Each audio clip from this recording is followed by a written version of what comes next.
Assalamu alaikum warahmatullahi wabarakatuh and welcome to Sharif Education.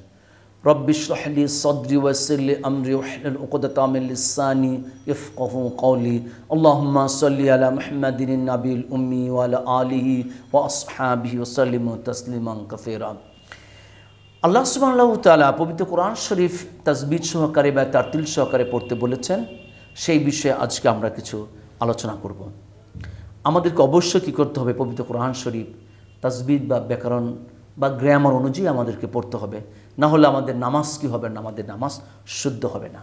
তো এই বিষয়ে আল্লাহ সুবহানাহু ওয়া তাআলা পবিত্র কোরআন শরীফের সূরা মুজাম্মিলের 2 নম্বর আয়াতে আল্লাহ সুবহানাহু ওয়া তাআলা বলতেছেন, আউযু বিল্লাহি মিনাশ শাইতানির রাজীম, বিসমিল্লাহির রহমানির রহিম, ওয়ারাত্তিলিল কুরআনা তারতিলা।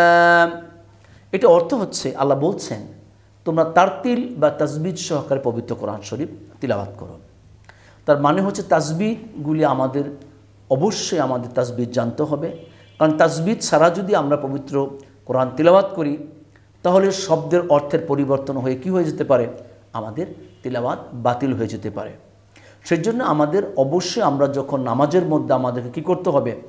আমাদেরকে তাসবিহগুলি আমাদের খেয়াল রাখতে হবে, কারণ আমরা জানি যে আমরা যদি তাসবিহকে আরবি যে কোরআন তেলাওয়াত যে করতে হয়, আমরা জানি আরবি অক্ষরগুলির মধ্যে কি আছে, ব্যাকরণের মধ্যে আছে যে দেখেন কিছু অক্ষর মোটা আছে, কিছু অক্ষর পাতলা উচ্চারিত হয়। এই জিনিসগুলো আমাদের খেয়াল করতে হবে।